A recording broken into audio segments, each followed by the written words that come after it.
Hey, everyone. Hey, we are back. What's going on, everybody? Welcome to another episode of the Sling'n Proffet podcast. We're back for week 2. I think we got all of our technical difficulties figured out here, Prophet. We're streaming live on YouTube.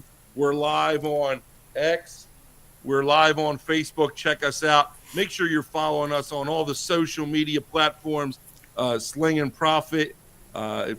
Subscribe to our YouTube channel, Sling'n Proffet Pod. Again, if you have any questions, comments, concerns, you could always send us an email, slingandproffetpod@gmail.com. Prophet, it's been an exciting week, man. We've had a lot going on. We had a lot of controversy over the weekend, from the collegiate ranks, from the professional ranks, and there's just a ton that we have to unpack and talk about. But I do want to touch on one thing before we start.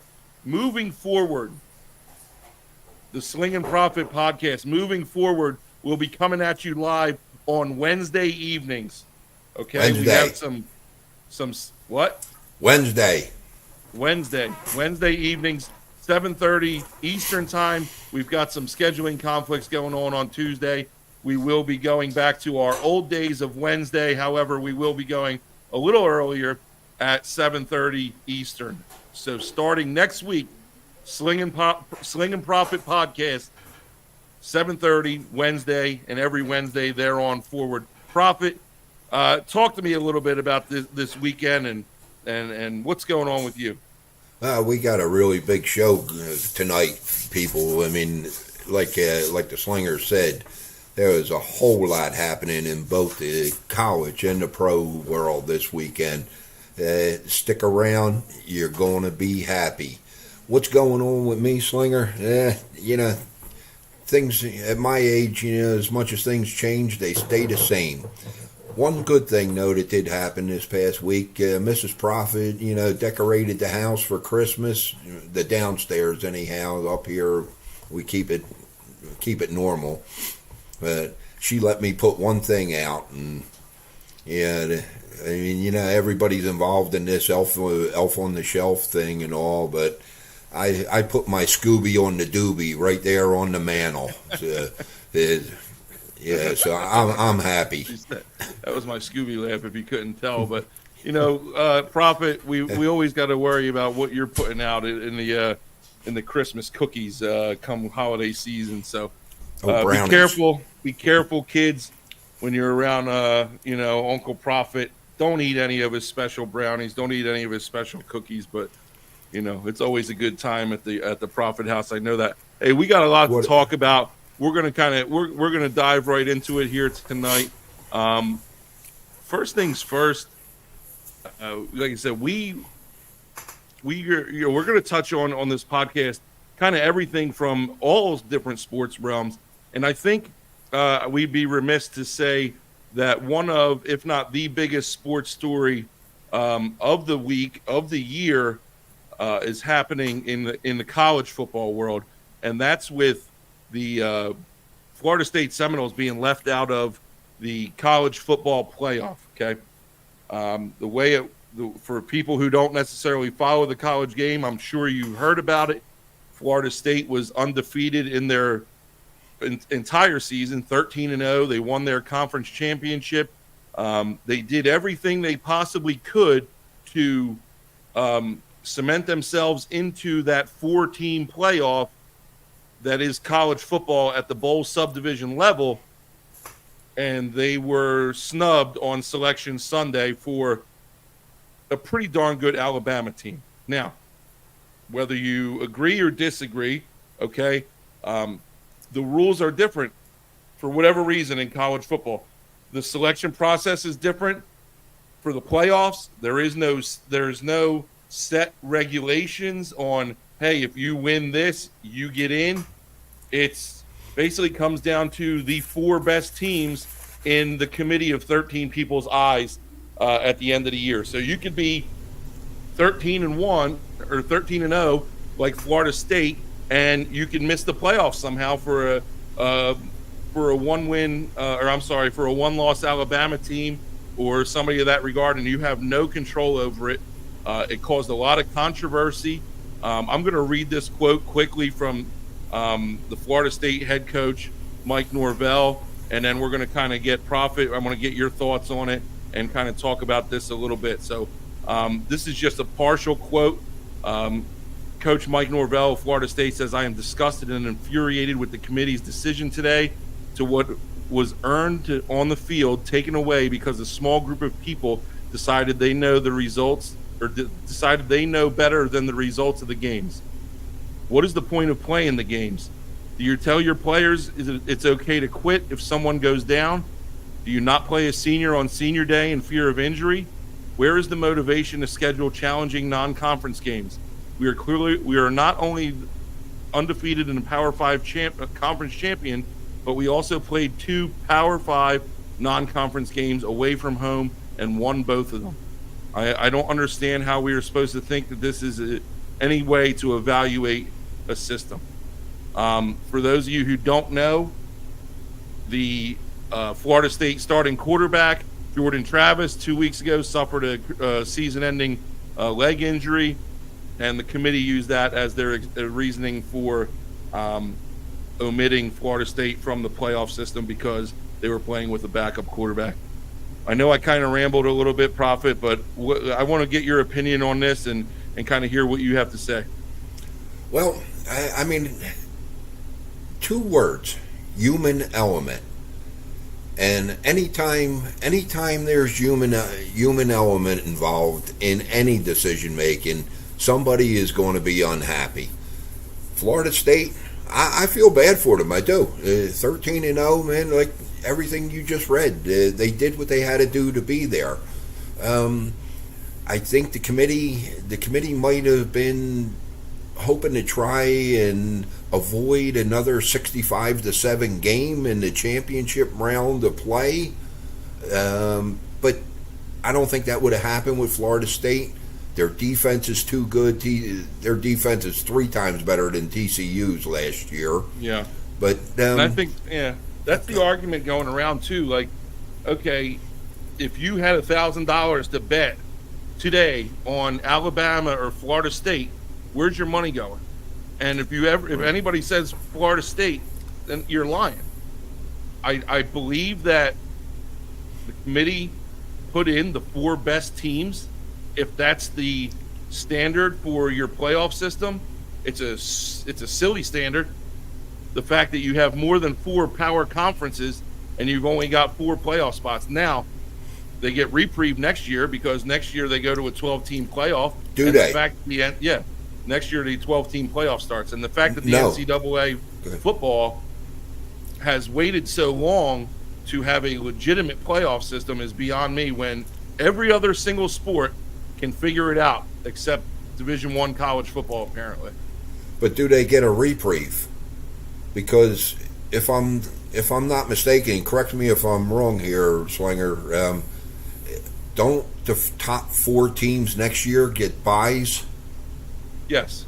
Okay, they do, so but are we not going to have this same problem, moving forward? Yeah, but you're getting now 12 teams are getting into the playoffs instead of 4. So yeah, there's no question of who's who deserves to get in or who doesn't deserve to get in.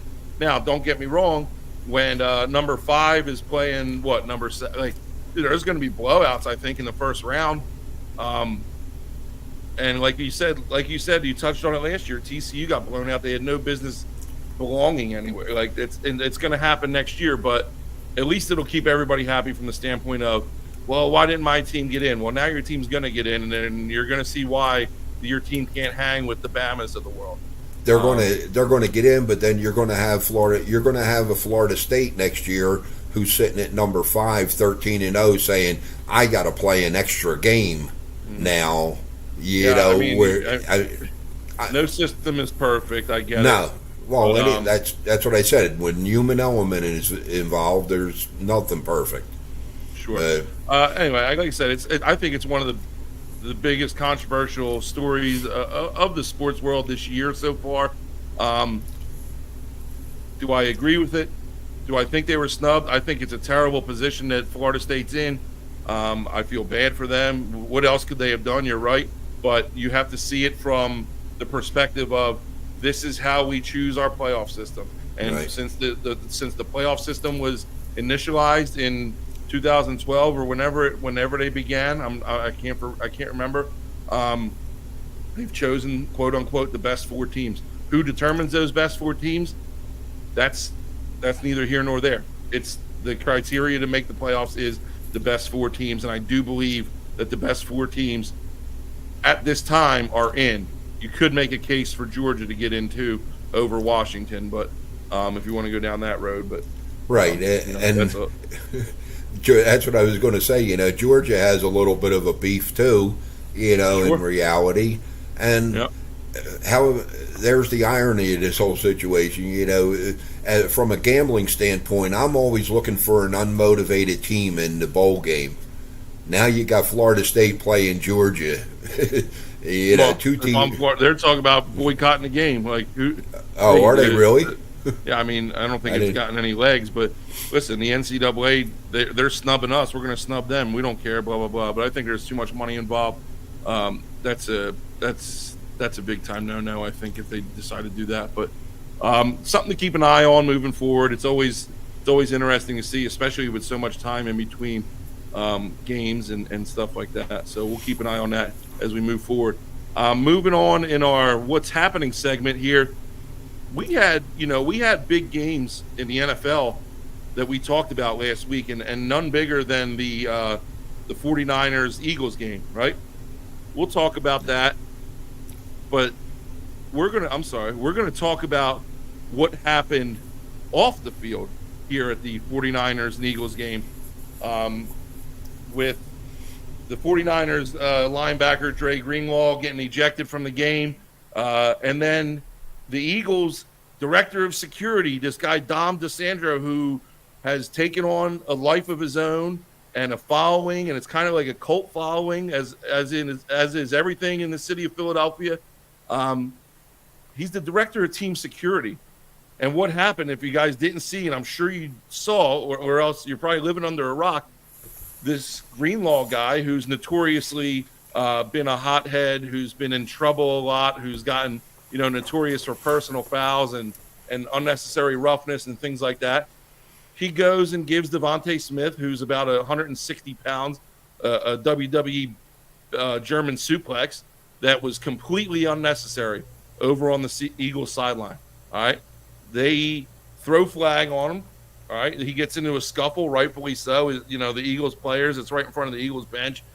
He gets into a scuffle. They all come to Devontae Smith's aid.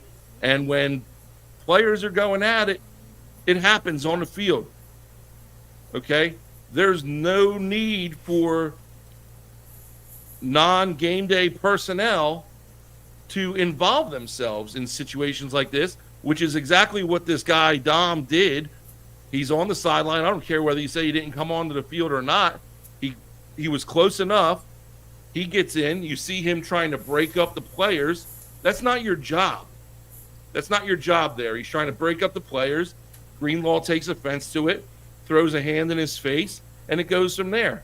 Both the player and the coach get ejected, and now it's a huge story, and the NFL is looking into whether they're going to further discipline them.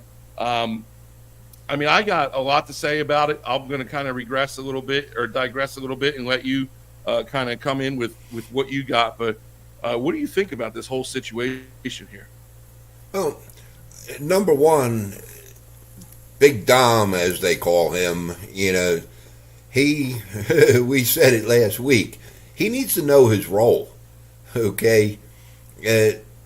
His job is not to be involved in the game of football. His job is to maintain, making sure that some unruly fan, not that there are any in Philadelphia, but some unruly fan doesn't, run out of the stands and attack a player or whatever, or a coach.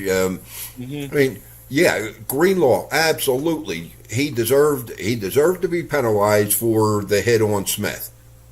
But when this guy steps in, he smacked somebody that shouldn't have been there. So should he have been ejected? I personally don't think he should have been. And that's what people are saying.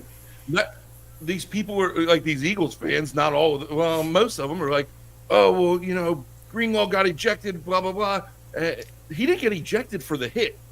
He got ejected for making contact with a staff member of the opposing team. So the ejection didn't happen until after the fact. All right. What he did, again, it was a dirty hit. It was an unnecessary hit. There's no two ways about that. But for this guy Dom to involve himself, it's not his role. Like you said, if there's a fan that comes onto the field and tries to get to Sirianni, or they have police for that, but I can see him getting involved for that. Okay, that's his role. All right, he ain't a coach. You don't break up a player fight on the field when you have no skin in the game. That's not your job. Unless you're Big Dom. But now he's being hailed a hero. They're going to sell T-shirts. They're going to sell go figure. Yeah, I mean, I'm not saying this guy's a scum. I just know your place, man. Right. Like you got no reason to involve yourself in that. And I hope they come down and they suspend them for however long they need to. But again, it's just something else that took away from the game, which was a beautiful game from my standpoint, and I know it's a beautiful game from a couple other people's standpoint that are familiar with this podcast, because I was getting text messages from Mr. BP during the game saying, hey, well, maybe if we had Purdy last year, I guess things would have been different. And I said, BP, he was young, he was wet behind the ears, nobody knows what would have happened, but I am certainly happy that it's happening right now to humble these Eagles a little bit and show that they are less than invincible. So that was fun. Yeah. Anyway, to say the least. we're moving on. We're not going to talk about this one too much. I just wanted to touch on it a little bit because I'm a big college football guy, and I know you're not too familiar with it. So we'll just, we'll kind of breeze through this. But the transfer portal opened up in college football the other day, and if you're not familiar with it, basically it's given players free reign to go and come as they please, and it's taken college football by storm, and it's hurting high school recruiting because if you're a college coach and you're coaching for your job, which is what you do in college, why wouldn't you try and go out and get a 21-year-old man who's proven himself over a 17-year-old or 18-year-old kid who hasn't developed yet? So I get where the coaching staff is coming from, but it's making things tough on high school recruiting for sure. And I just want to touch on this snippet here that I have posted. It says the total number of portal entries yesterday from the FBS, which is Division I, the FCS, which is formerly 1AA, and the Division II levels was 1,127 players, a 44% increase from 1 year ago. The total number of Division I was 1,049 players. In FBS, 532 scholarship players entered the portal. 532 players on full scholarship entered the transfer portal looking for a different home. So now all these coaches got to go on to this transfer portal, click on a guy, hey, and then get his information and go from there. And it's, like I said, it's become the Wild West, and I think it's kind of watering down. There's no connection to a program anymore. There's no building a rapport with the program. You got guys who were at 6 different schools in 4 years. Like, you got any opinion on what's going on?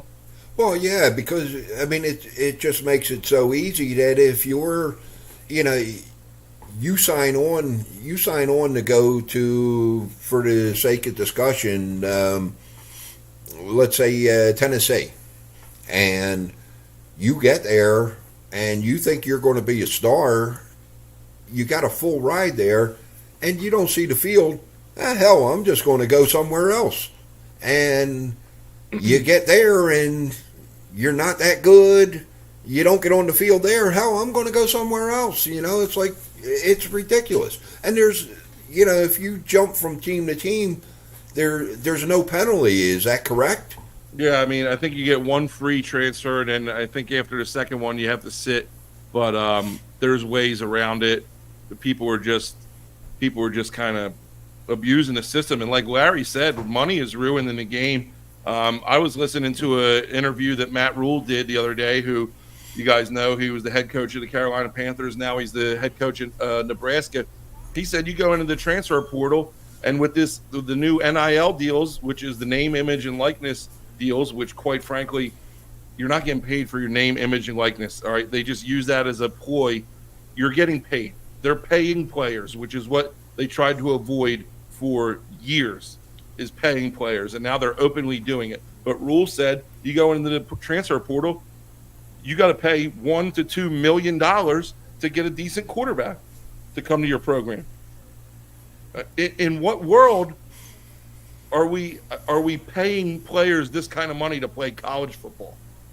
There's no incentive for them to move on anytime. It used to be, hey, I want to go to the NFL so I can make money and support my family. Now you can do it in college. Yeah. Well, I just saw Prime Kids in a commercial the other night for the first time. You know, there's no shying away from it. Now they're talking about the NCAA kind of maybe employing a rule where they're going to start paying players. It's just gotten real out of hand, and I don't know how it's going to affect the game long term, and I don't know how good it is for the game of college football. I used to love college football because it was different than the NFL, because you saw these guys out there playing for the love of the game and playing for NFL contracts. Now you're playing college football, you're making NFL type money anyway. Where's the incentive? Where's the motivation to play at the best of your ability every week? And that's what I used to love about the college game. I don't think it's gotten quite to the point where they stopped doing that yet, because not every player is getting this kind of money. But I don't want it to get to that point. I want it to stay separate from the NFL. I'm sorry. I think I'm missing something here, but is an $80,000 to $250,000 a year education not being paid? You know, that doesn't. You know, I'll stand on the leg that free education doesn't pay your rent. I get it from that standpoint. Well, sure it does. I was there. It doesn't though, because you used to get a refund check. You would get $5,000, and you guys know better. I get a refund check for $5,000. I'm on full scholarship. I get a refund check. Where's that check going? It's going home to you, so you can pay my rent or whatever. You know, like. But what kind of that ain't my money. What kind of education are these kids getting though that are bouncing from school to school? You know, 3-4 schools in the course of 5-6 years. You know, Minimal, I would say. Yeah, and if they don't make it to the NFL, which if they have to be a part of the transfer portal, there's a good chance that they're not going to make it to the NFL. I wouldn't say that. There's a lot of big names out there, and there's been a lot of big names. I mean, these guys are transferring all over the place. I have one major take on this from a betting standpoint. Okay, if you play the college games, the bowl games, okay, make sure you do your homework and you check this portal and you check to see what guys are foregoing this game to get ready for the NFL and all. It's big. Don't just think, oh well, heck, they're going to beat the hell out of this team. If you don't know that 14 guys ain't playing.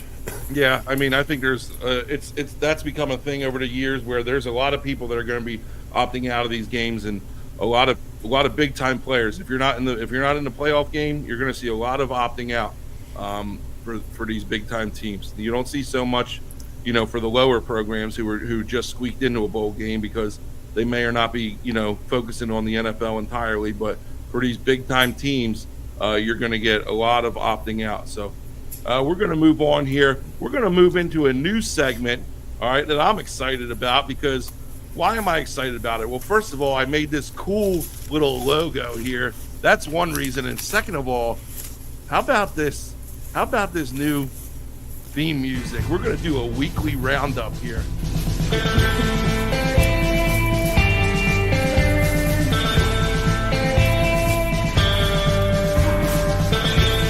Yeah, baby. So what our weekly roundup is, we're going to talk about the things that happened this week. We're going to touch on, you're wearing the right hat, Prophet. I was thinking about pulling out my cowboy hat for tonight, but I didn't want to step on your toes because I knew you would have it going on. But we're going to talk about, like I said, everything that happened over the week, anything that we touched on last week that we want to revisit. And yeah, like I said, this is going to be our weekly roundup segment. We got our guy there. Kind of looks like you, Prophet, a little bit with a little bit of a darker mustache there. Yeah, and he's got a paler face. You see how he's rounding up all the different sports leagues. We got the NFL in there. We got college football. We got the MLB. We got the NBA. We even got WWE. You never know. You never know what's going to pop up here on the Sling'n Proffet podcast. We're going to start it off here with the Cowboys on Thursday night beating the Seahawks in a thriller. Now, some would say that it wasn't the Cowboys' best performance from a defensive standpoint, and I guess you would be right by saying that, but you're not. They could score 40 points a pop at will, it seems. I think Geno Smith had a good game here. He threw for over 300 yards and 3 touchdowns. Dak threw for just about 300 and 3 TDs. What did you take from this game? This game went exactly as I called it last week, Slinger. I put out all them stats about Dallas scoring at home. I even remember saying that, with everything I just said, that I should be picking Dallas instead of just the over in the Dallas team over. But I just had a feeling that Seattle was going to cover that game, and 9.5 points was entirely too many. Dallas is looking to this week. Dallas wants. Hey, don't jump ahead of us now. No. We'll talk about that. We're talking about the weekly roundup, partner. All right. I hear you, man. I hear you. Here we go. And hey, you called it. The Texans stay hot last week, picking up their 7th win over those pesky Broncos. Now the Broncos had a chance to win it there at the end. Russell Wilson, not his best game. All right, throwing 3 interceptions, but again, Texans just finding a way to get it done, and they're doing it. If they're not doing it on offense, they're doing it on defense, and if they're not doing it on defense, they're doing it on offense. Man, they've been a fun team to watch, and this was another big win for them. What do you think? Look out, man. I touched on that too last week. Will Anderson hasn't really stepped up and started playing. Last week he had 2 sacks, I think 4 or 5 hurries. He was all over the place. That guy gets going and their defense starts playing, they're going to be tough to beat. And with Sunshine going down Monday night, it looks like he's not going to be out for, too long, but he's got an ankle sprain. He could be out a couple of weeks. I didn't think they had a shot at the division, man. They might now. Yeah, you never know with Lawrence going down. Who's the Jaguars' backup? Do you know? C.J. Beathard. C.J. Beathard. He's still in the league? Yeah. Some of these guys, I say he's still in the league. I saw Trevor Siemian playing the other day. Yeah, that was funny. I was like, holy smokes. Anyway, next on, we got the Lions hanging on to beat the Saints. And I don't know, Prophet, I don't know if you saw this game or not. I was watching this game from the comfort of my own vehicle because I was driving home from North Carolina, and it wasn't the safest thing to do, but I had the NFL Red Zone channel right on this little guy right here.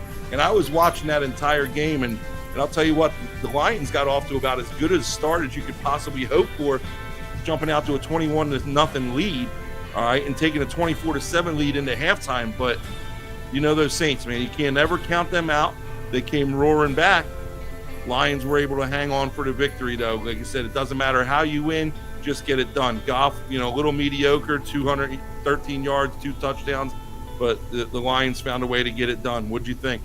Well, Goff didn't have as great a game as the score might indicate because the running game was on. I mean, Montgomery and Gibbs had nice days, and you nailed it. They came out and they played as well as anybody could play, but then they fell asleep, and the Saints roared back. But at the end, I say it all the time: good teams find ways of winning, bad teams find ways of losing. And Derek Carr going down didn't help the Saints for sure, but Yeah, I mean, Carr's out again. How long is he going to be out for? Well, he's in Who's going to take over protocol there? Is it again. Winston or Yeah, Winston.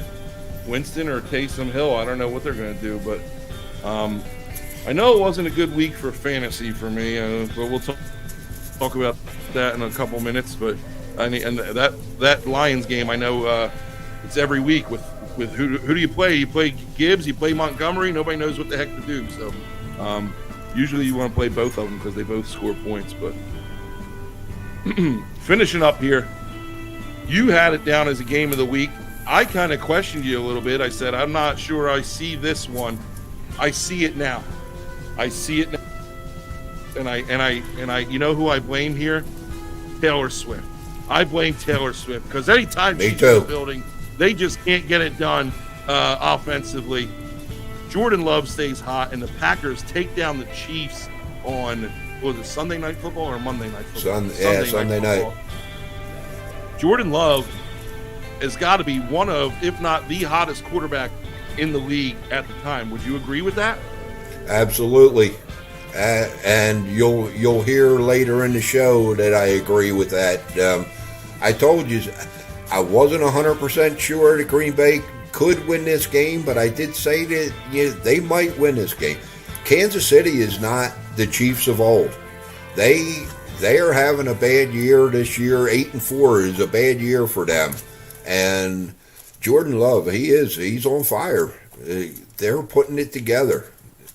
Yeah, he really is, and it's going to be exciting to watch the Packers down the stretch here too as we get in towards the end of the season, and it really becomes the quote unquote witching hour for the NFL season here, and these teams need to get it into gear for playoff implications and stuff like that. But that is our first annual weekly roundup, and I think it went quite well. Prophet, what do you think? Oh, I love the music, man. I love the music. I was sitting here tapping. Anytime we can get a little Western action into it, I spent all day looking for Western music that would fit that theme, and I finally found some, so I was happy about that. I'm sitting here tapping my toes still, man. I'm glad I'm not getting yelled at tonight for ruffling papers and tapping my toe. Well, it was more so the ruffling the papers last week than the toe tapping, but oh my God, Larry just shocked me and hit me with some wrestling knowledge or wrestling. I now the fact that he didn't shock me by that comment, but he shocked me with the fact that now I know he's a wrestling fan, so we can implement it into the show a little bit more here. I touched on it a little bit in the weekly roundup. I mentioned fantasy implications, and we are getting to that point in our fantasy football seasons where I think I got 1 week left. I saw, in our league that I've been eliminated. Yes, you have. But in my other league, with my wife and kids, I'm still alive. Well, I'm not thriving, but I'm still alive. Actually, my wife is well ahead of me, and she's already clinched a playoff berth where I am still fighting for my life, like most people in America. So we got, we're coming into our final probably week of the regular season from a fantasy perspective with some people. So let's kind of get into it, Prophet, and give us some of your big fantasy football plays this week. Who's gonna light up the scoreboard? If you got them in your lineup, you need to get them in there. Tell us about it. Who do you have?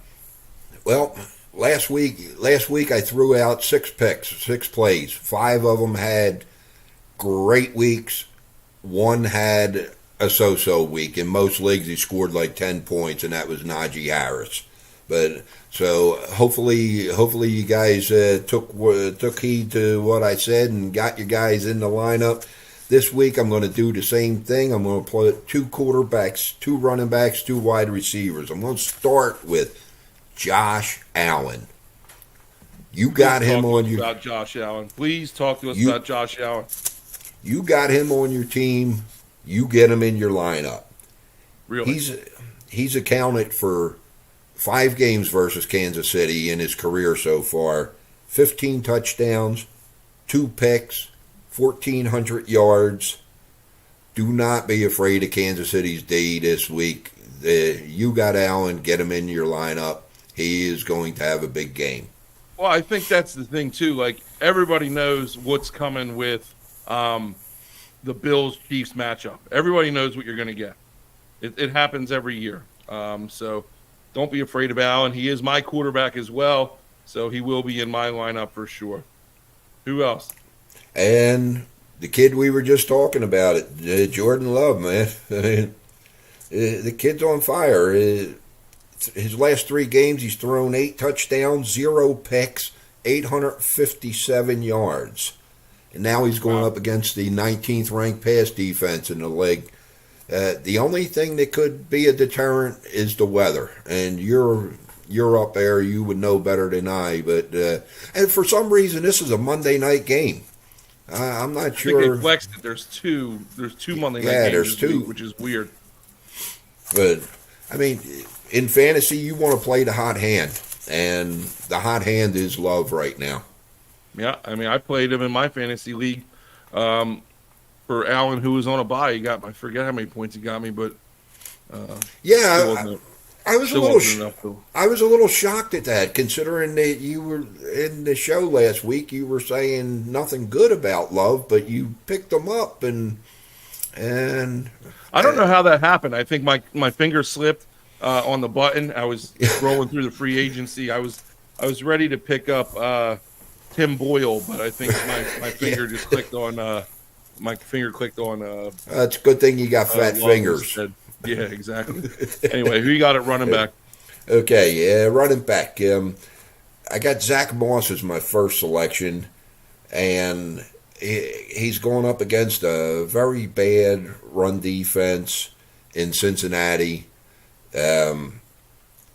Indianapolis has been scoring a lot of points lately. They're going to score points on Cincinnati. You got Moss, you get him in your lineup. Who else? I'm staying in that same game because not only is Cincinnati's run defense terrible, but so is Indianapolis's. And I'm going to say Joe Mixon. Mixon had a big game last night. He's going to continue it on. I mean, Browning threw for 300 plus last night. One of the plays was a 76-yarder that Chase took to the house. He's a dink and dunk throwers. They're going to rely on Mixon. You got Joe Mixon on your team. Get him in your lineup. Get him in there. And it's funny that Larry brings this up because he asks the Prophet a question, which we'll get into that a little bit later. But Prophet, he says, will Tyreek Hill hit 2,000 yards by the end of the year? I believe he will.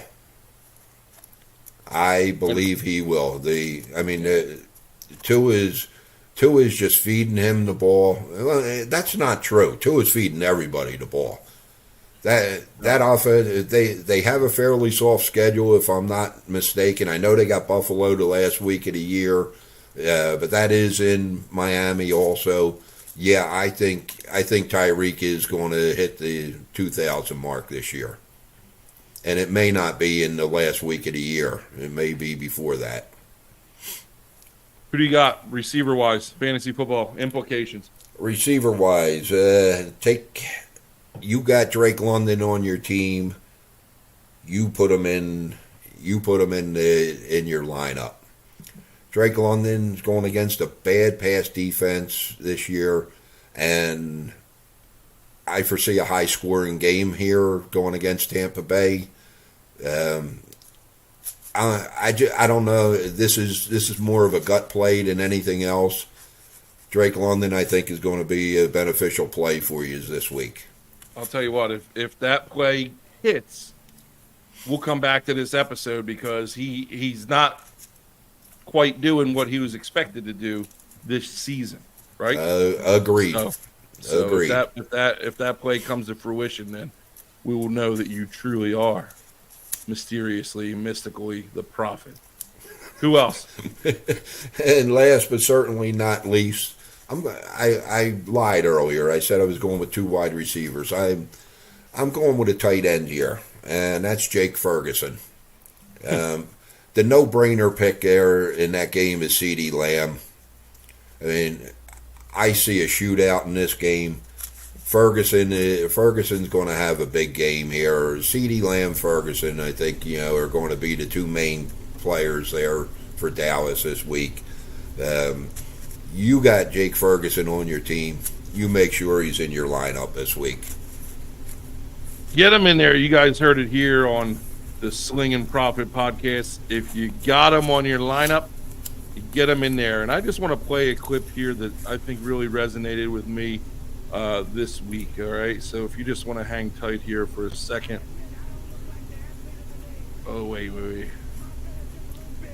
My hand is just a little big, but brother, I am bad and they know I'm bad. I admit I don't look like the athlete of the day supposed to look. My belly's just a little big, my hand is just a little big, but brother, oh, you gotta love the dream. Oh, you gotta love the dream. And I'll tell you what, I played that clip because it came to mind. I was standing at the soccer game watching Kaylee play soccer, and somebody says, "Wow, you were a quarterback? Wow, you're huge." And I said, "Brother, my honey's just a little big, my belly's just a little big, but I am bad, and I know I'm bad." And that's what I said to him. And he said, "Okay, you're kind of crazy. I'm going to go walk the other way." So that didn't go so well for making friends, but I put him in his place. So. One of the greatest anyway, there. Anyway, before we move on, guys, I neglected to put this out last week. Okay, when we were doing the backyard blitz, there was a segment on there that was it took a lot of interest. So we're gonna pick it up here again on the Sling'n Proffet, and that's Ask the Prophet. That's it, man. You're quick. You are quick, bud. Hey, my honey might be a little big, but my finger's fast. And the funny thing is that I actually got three requests this week already, from people that used to listen to us on the Backyard Blitz. So, they knew. They said, "Where's the segment? We want the segment." You asked for it, and it comes back. It's here. The segment is here. Ask the Prophet. Prophet, go. Question number 1. Who you got? Question number 1. First email comes in from an old listener of the Blitz, Kathy from Philadelphia. Oh, Kathy W. from Philadelphia. If you remember correctly, Kathy is the girl that came up to me and Mrs. Proffet sitting out at McCarran Airport waiting to board our plane, and she recognized us. I remember that. Yeah. But she says, "Congratulations to you guys on your new show. I'm happy you guys are back on the air. My dilemma this week is I have McCaffrey, who is a given, but I'm not sure who else to play at running back. I have David Montgomery and Rashad White. Who should I play? Help me, Prophet. It's getting close to playoff time." Kathy, great problem to have. You got two nice running backs this week. To go in, either one will work. Even though I'm anticipating a high-scoring game in that Tampa game, the weather is going to dictate a lot of running out in Chicago this week. I say you got David Montgomery, you put him in your lineup. You heard it. David Montgomery. Put him in there. Put him in there. And the second one comes from a long-time follower of the Prophet and a fellow fantasy legger, Big Tex. Tex is a good friend of mine. Me and Mrs. Prophet spent a few days down in Dallas earlier this year at their place. We had a real good time. The one night, him and his wife were taking us out to dinner, and they said, you guys choose where you want to go. So we're driving around looking for a place to eat, and we passed this restaurant, and the sign out front said lobster tail and beer. I said, pull in there. That's 3 of my favorite things in life. So we ate there. Sounds like a fun place to go. But at any rate, he asks, start Dallas or Houston's defense this week. And hold on. So this guy, Big Tex, is in our fantasy league. He's in our fantasy league. And you're giving him fantasy tips? Well, you know what? I'm the Prophet. You ask, I gotta answer. Oh, wow. You are The Saint among prophets. And not for nothing, but he's the only guy that can catch me to knock me out of the playoffs. But at any rate, my answer to that question is I foresee a high-scoring game in Dallas. So, based on the way our league is set up, that I would go with Houston's defense, because against the Jets, I think it's going to be a low-scoring game this week where you will get points with Houston's defense where you may not with Dallas's this week. So, there you have it, Big Tex. A gentleman and a scholar giving away your war secrets Yeah. to a fellow soldier in battle. So It's you got just one the more, way I right? roll. You said you had 3, right? Well, I got one from a gambling standpoint, so I'll hold on to that one for later. All right, that sounds good. So we're going to move on to our next segment, which we got our games of the week, and you know it's always a big deal. We got a bunch of, well, I don't say a bunch. We got some good ones, though, the ones that we are going to talk about. First up, and we've been talking about it, you know, a lot of the night. We've incorporated this college football thing. First game of the week for us is that Army-Navy rivalry, baby. Some people call it the game of the year, the rivalry, the biggest rivalry in sports. That could be argued. You know, we got 2 teams coming in this year at the 5-6 mark. Now, I think the bowl games are already spoken for. I believe Army's actually, I think one of them already made it to a bowl. I'm not sure if there's any. I don't think there's any bowl implications for these 2 teams this year, but there doesn't necessarily have to be, because when you get this rivalry, all right, there's so much pageantry that goes along with it. Usually the president shows up. I don't know if he's shown up the past couple of years. He showed up for it last week, but he missed by a couple of weeks. Biting my tongue. All right. Anyway, moving on. We got 2 5-6 teams. This game's always a big battle. We're not going to talk about our commander in chief on this show right now. Again, over under here. I don't know if I've ever seen a lower over under. You could even talk about some big time Big Ten matchups, maybe between Iowa and Michigan, or Iowa and Michigan State, or Iowa and Wisconsin. You'd be hard pressed to find an over under at 28.5. All right, Army's a 2.5 point favorite. Prophet, who are you taking in this one? I do not have a pick in this game. I do not play this game. I'm like the millions of people who think this is the game of the year. The pageantry of the game, just watching the game with all the cadets and all the midshipmen out there. I mean, there were a couple of years I was over on South Street in Philly, you know, after this game, and the place was crazy with, you know, military walking around. It's such a phenomenal spectacle.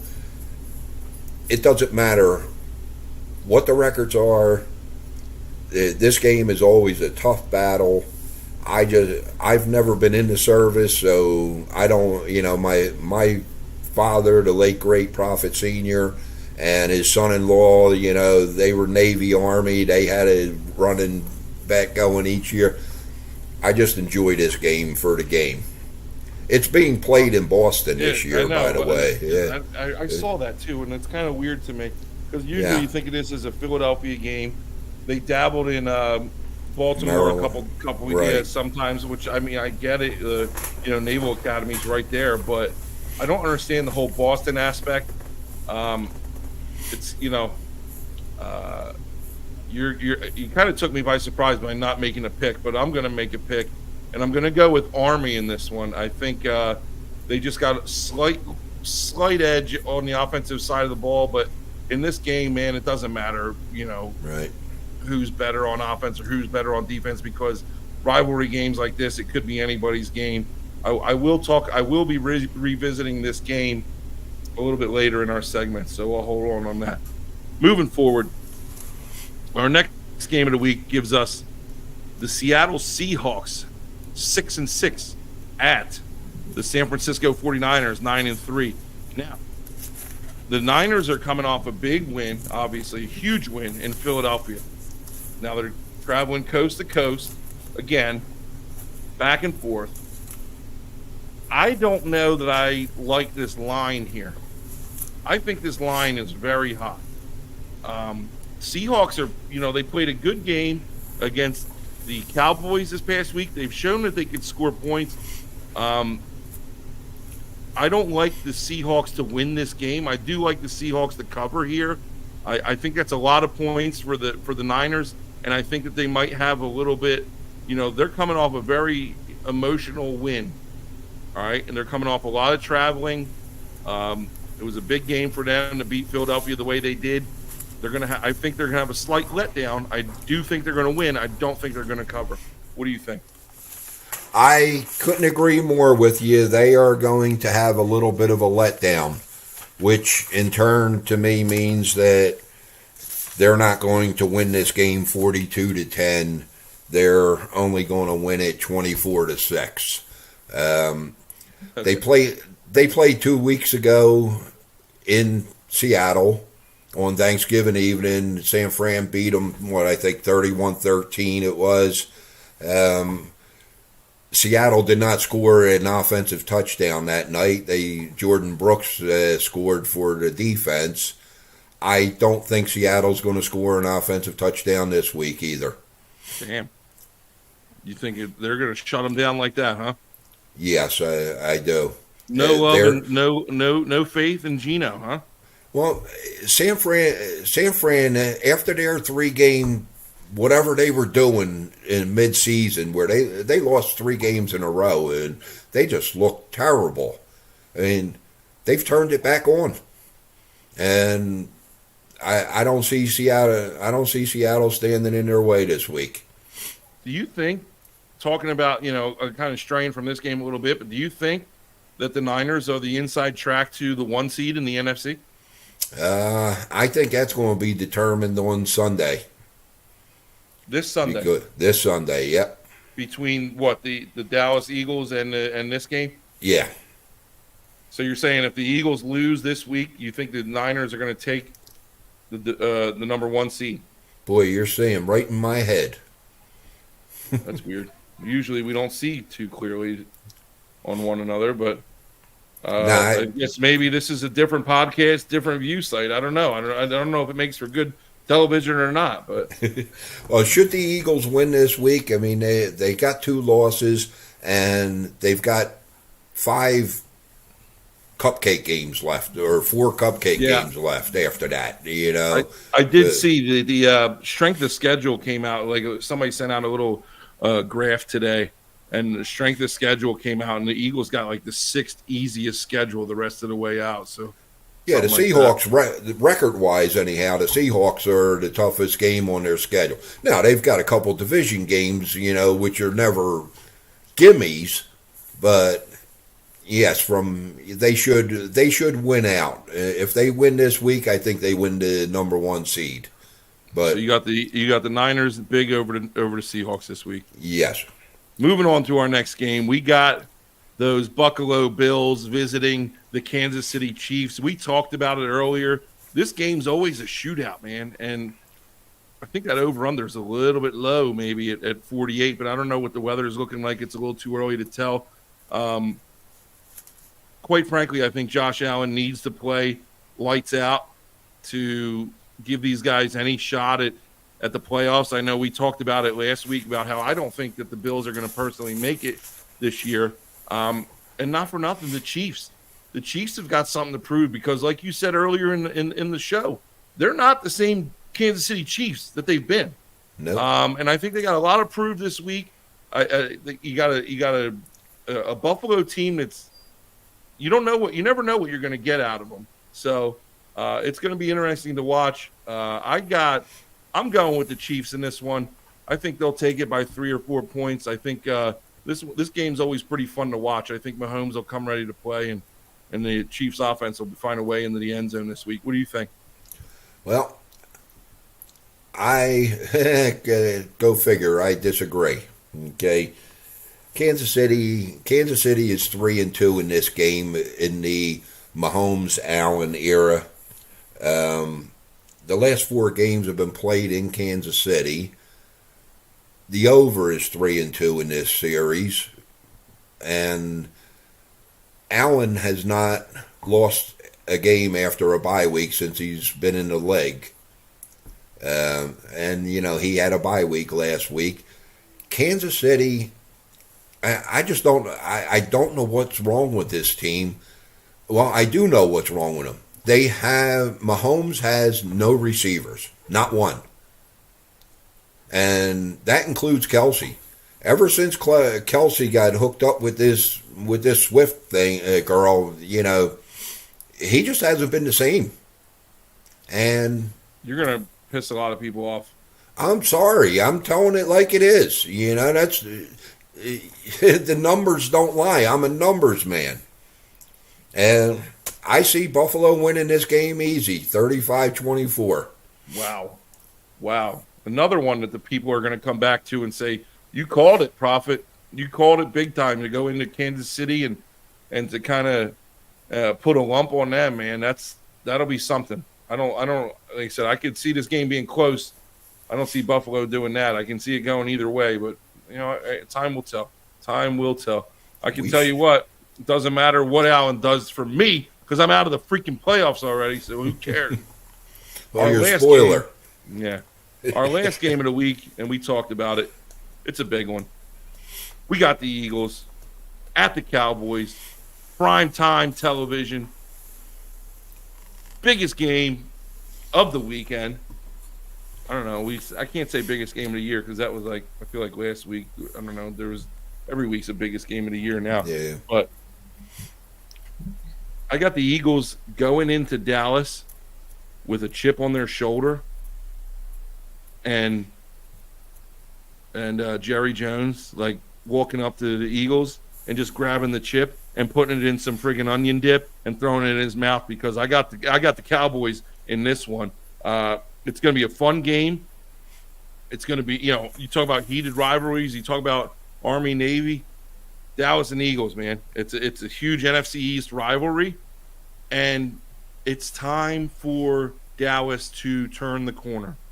Because they've had good teams every year, but they can never get it done. They talk about never being able to get past the divisional playoff in recent years.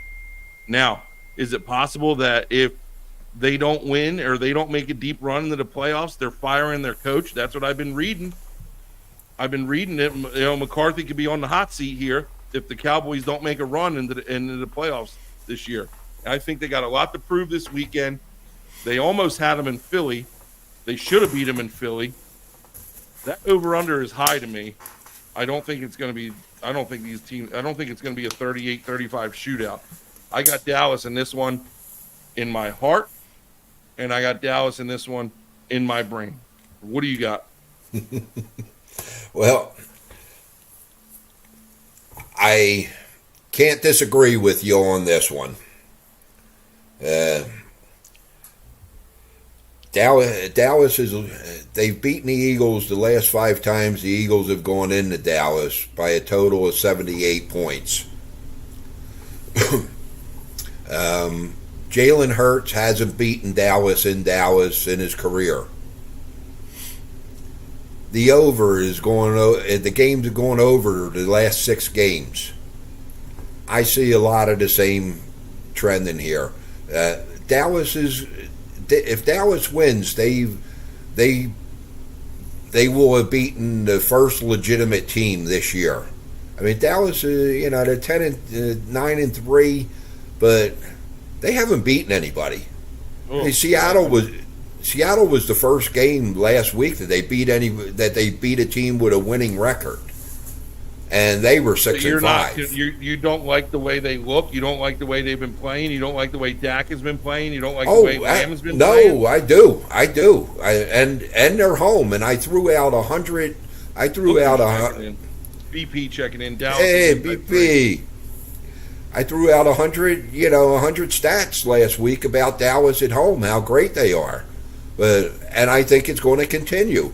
And one of the reasons I think it's going to continue is because there's going to be a little help with it continuing, with Dallas winning this week. I mean, it's going to make for good football if you have three teams sitting at 10-3 going into the last 4 weeks of the year, going after that number one seed. So you're saying, like Slick Rick used to say, Vegas, baby, Vegas. You think Vegas is going to have a hand in this game? You might say that. Well, I'll tell you who's not going to have a hand in this game is big, fat security Dom, because his ass is going to be suspended like he should be for involving himself in a damn football game between players where he has no reason being involved.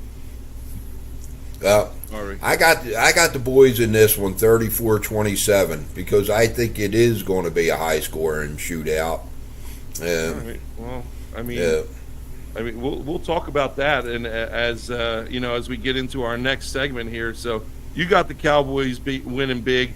I got the Cowboys winning small. Hey, I hope they just win. All right. So we'll this will definitely be one to keep our eye on, and then we'll be talking about for sure come this time. Sorry, not this time. Wednesday next week, since we're moving to Wednesday nights from now on. Well, now let me go back to your question of a couple of games ago. You asked me about San Fran. Do I think that they're going to be the number one seed? I say yes, they are, because the Eagles are going to lose. San Fran has tiebreaker on the Eagles. San Fran has tiebreaker on Dallas. If they're both all three of them are 10-3 or 14-3 or whatever the hell it is at the end of the season, San Fran's got the number one seed.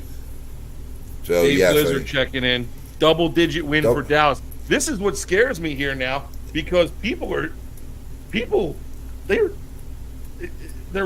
the Eagles to lose. You talk about America's team being the Cowboys. I think America's most hated team right now is the Eagles, and the parasites soak that up and they love it and they run with it and they say Philly versus the world. Philly, no, you bring it on yourself because you act like freaking jackasses. Well, nobody wants you to be successful. You got that Sirianni clip from last week? You throw back up. I actually just deleted it. I didn't want it taking up friggin' space on my damn computer anymore. All right? No, well that's one of the reasons why they're hated. Yeah. Yeah, I know. So we're moving on into our probably our most important segment, because you know why. You know why, probably. People want to know. They want to know about the money, baby. Everybody's got a price.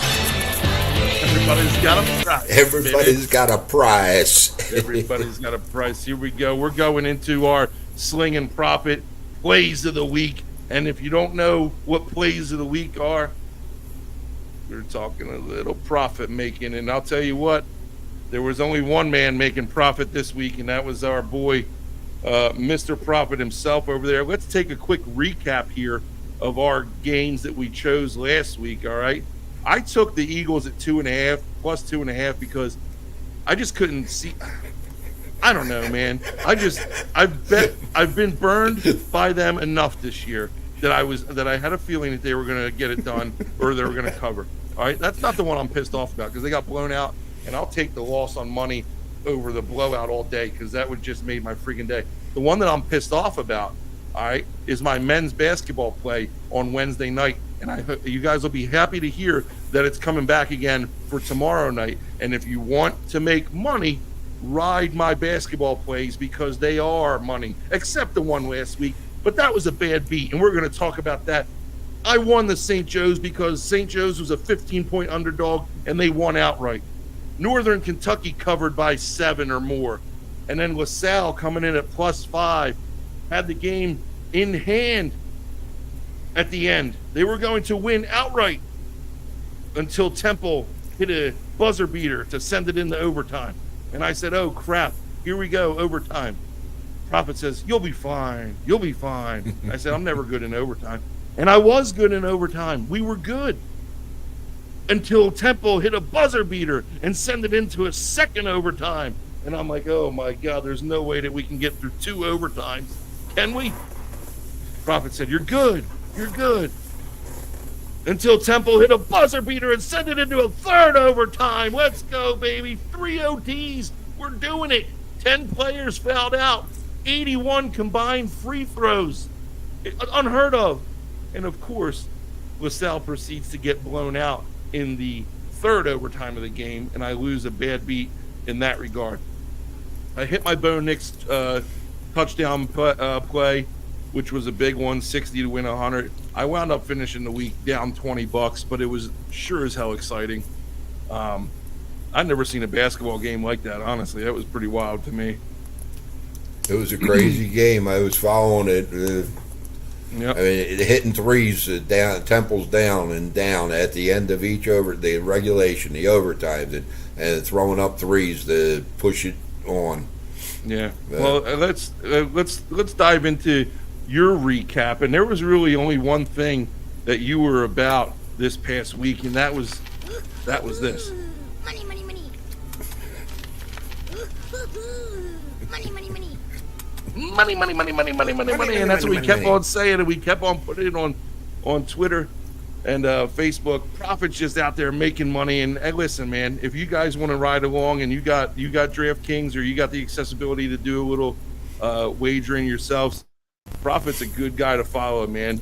You hit that 27 point total Cowboys. Yeah, that was early in the third quarter. You could go to bed. Hit that one. Yep. That Detroit New Orleans game went over by far. 18 points. That was early in the midway through the third quarter, also. And then hey, look, I have nobody to blame but myself. But I don't like parlays. I don't like teasers. I just, for whatever reason, I don't know, I threw a teaser out there, and it probably could have, would have, should have, had Sunshine not gotten hurt last night. But he did. Got to chalk up the loss for that one. So you hit the first leg of your parlay there, of your teaser with Tennessee, but you lost with Jacksonville. So that is correct, yeah. So Prophet finishes the week plus 40. Myself, I finished the week minus 20. Again, you want to make money, follow the guy in the cowboy hat. But that's all well and good, but you're missing out on a lot of the rest of the show last week. I mean, you and I both were 7-3 in college, which is 70%, which is phenomenal. And our games of the week, we were 4-0.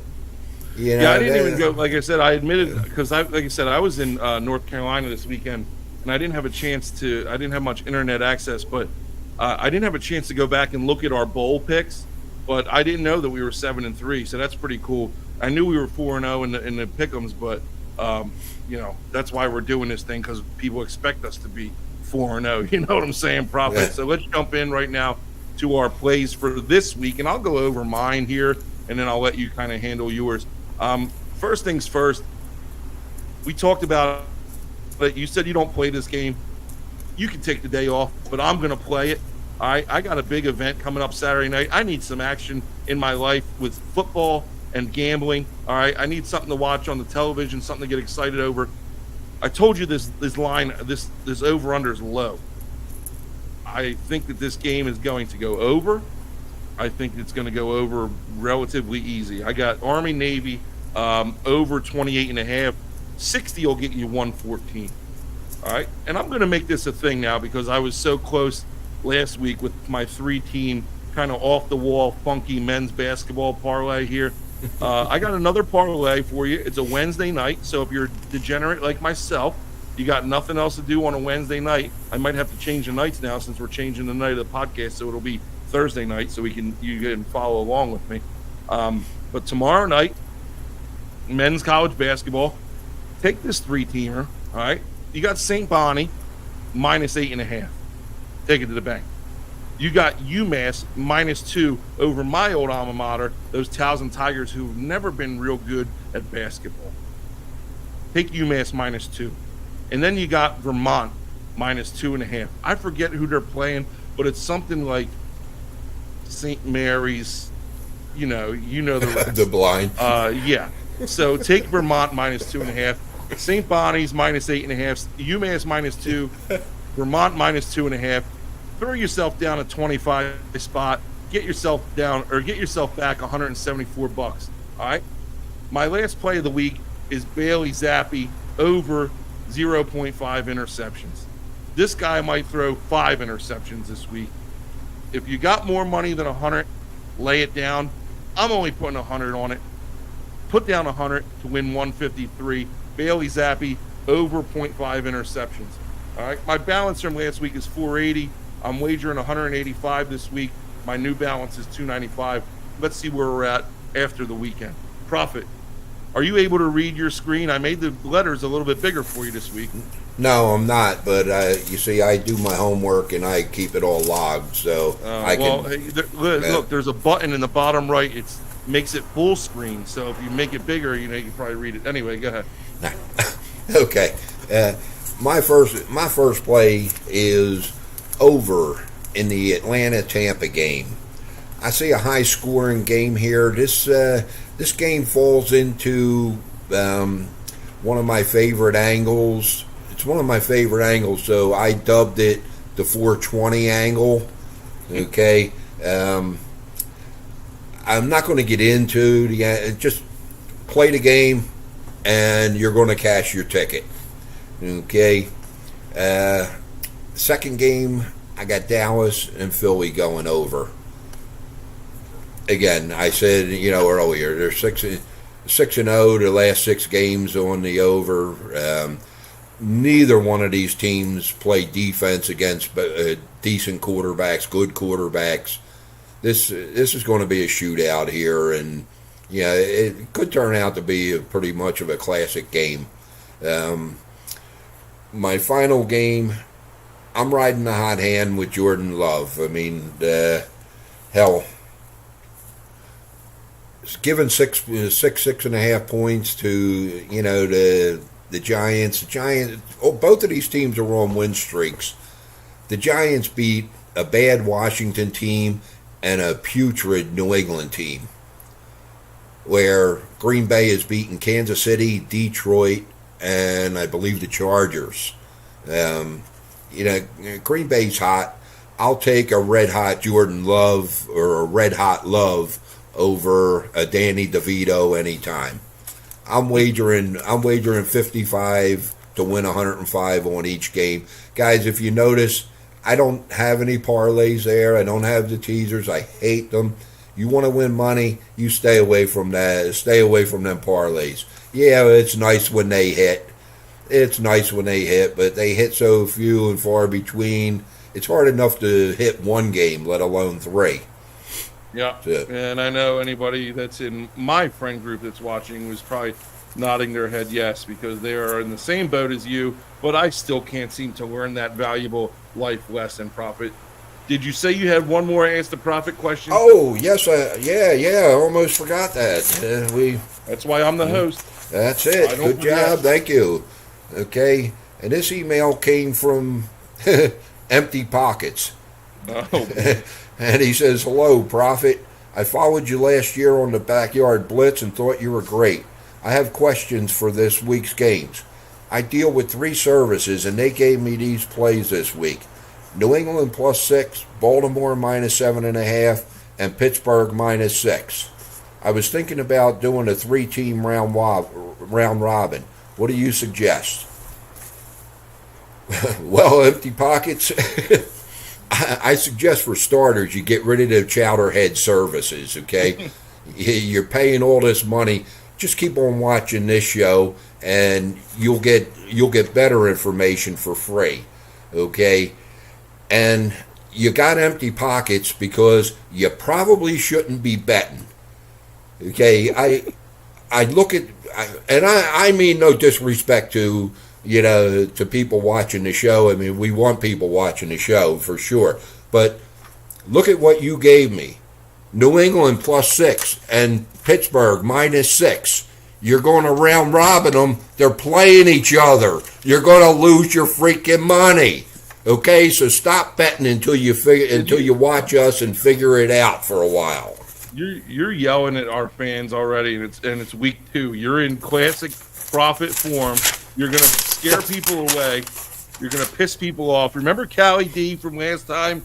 He was, Yeah. you guys got That- into a scrap. Yeah, he was a Chester. Yeah. Well, anyway, so those are our plays for the week. That's our hot plays, our picks for the week in the games of the week. That's pretty much it for us. I mean, we're going to end it here with our famous "I don't love that" segment. All right, you know why? We just want to get some stuff. I don't off of our love that. chest. Yep. I don't love that. No, me neither, big girl. I don't love that. And I'll tell you one thing that I don't love. All right. When I spent the week in North Carolina and I made a long drive home up I-95, and I don't love navigation apps because I know how to get home from North Carolina without a navigation app. But for some reason, I decided to follow this said navigation app, this communal navigation app, this navigation app that everybody loves and everybody interacts with, and say, hey, there's a cop here, there's a stopped car here, there's a hazard in the road here. I followed that navigation app, and that navigation app took me through Delaware and over that damned Bay Bridge in the middle of the night with pouring rain and fog, and it's the scariest bridge I've ever been over in my entire friggin' life, and I've never driven over it until this past weekend, and I've never planned on driving over it again. So I don't love navigation apps. They can go straight to hell because they almost got me killed on that Bay Bridge. You ever taken that bridge before? Absolutely. And It's terrible, and I've never during the used day. During the day, it ain't bad, but at nighttime, it's rough. But yeah, well, you know what you got to do is you got to take the filter off where they take you to ways of where it doesn't cost you money. Yeah, Okay, that's true. quit being such a cheap son of a bitch. Well, I did have that on. I do have that on sometimes. What about you, Prophet? What don't you love this week? Well, before I say what I don't love, I did get one recommendation for calling our people, our fans. Okay, and somebody said, why don't you call your the people that watch you the Sling'n universe? And I kind of like that. I mean, I guess we'll talk about it. It's a mouthful. We're gonna have to. Yeah, Blitz Okay, Nation. Blitz Nation came out. Yeah, Blitz easy. Nation just rolled off of your tongue. For we sure. gotta think of something. For Okay, sure. What but- don't you love? I don't love instant replay, and in the NFL, okay, call me old school, but I think back, when I was watching games when I was younger, and yeah, okay, there were some blown calls from time to time, but you played on.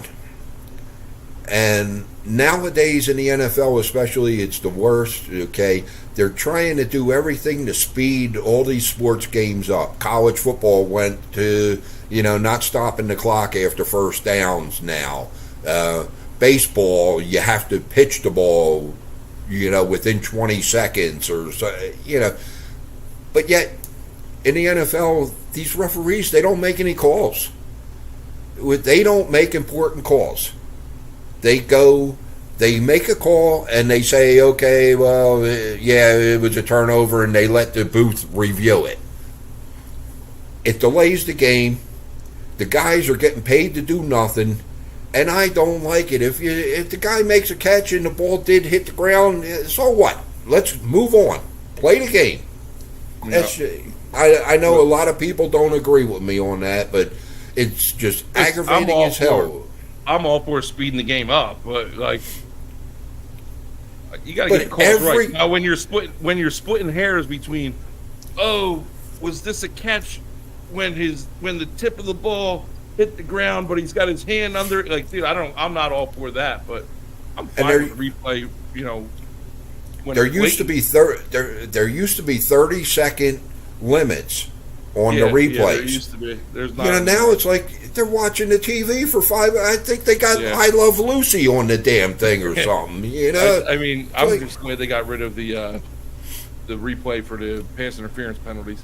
But That's neither here nor there, Prophet. We know that you're, you know, a traditionalist and you like old school stuff, but you know, we're going to wrap this thing up here with our on this date.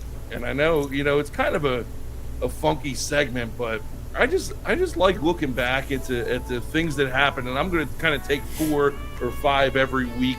And you don't know what they are, Prophet, because we don't talk about them beforehand. But on this date, December 5th in 1952, a lethal smog began blanketing London, causing thousands of deaths.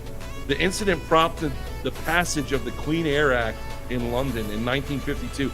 Do you recall any of this? Nah, not that far back. No? How about this one? In 1947, in 1947, American boxer Joe Louis defended his heavyweight title against challenger Jersey Joe Walcott in New York City. I wonder who won that one, because I'm going to guess it wasn't Jersey Joe Walcott, because he sounds like he spent his days hanging with Tony Tree Thumbs eating gnocchi before the fight. You don't remember that one either? I don't remember that one. I remember the results of it, but not the actual fight. No. All right, let's try this one. In 1933, we're not getting any younger.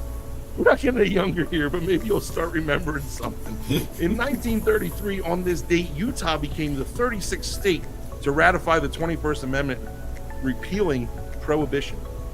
So Utah was able to drink on this date many, many years ago. And our last fact on this date. That's a big day. That's a big day for the Utahnians. Yes. On this date, Austrian composer Wolfgang Mozart died in Vienna at the age of 35 years old. Wow, I didn't realize he was only 35. Well, that was a long time back in those days, and that life expectancy wasn't so low. But, you know, hey, listen, you don't only get football knowledge, you don't only get betting knowledge here, you get history. All right, you're going to get a little bit of everything in the Sling'n Proffet podcast, and I promise you, one of these times I'm going to say the freaking name right. And one of these times it's going to come natural to me, and I'm going to start saying this name right. One of these times you're going to do one of them skits there that, you know, was like in the recent past, not, you know, centuries ago. But there's nothing there's nothing exciting to happen. Anyway, don't forget, everybody, thank you for joining us this week. Don't forget, we are moving to Wednesday nights from now on, beginning next week. Join us live next Wednesday, 7:30 Eastern. We're going to unpack everything we talked about today. We're going to unpack the games of the week. We're going to unpack all of our plays, and we're going to have a whole new slate for you. Thank you for joining us. It's been a great show, and then we'll see you next week. And it's going to be a crazy week next week. You better tune in. We got, oh my gosh, I don't even want to tell you. Tune in. Well, it's a surprise. We're not going to ruin that. We're not going to ruin the surprise. We'll see you next week.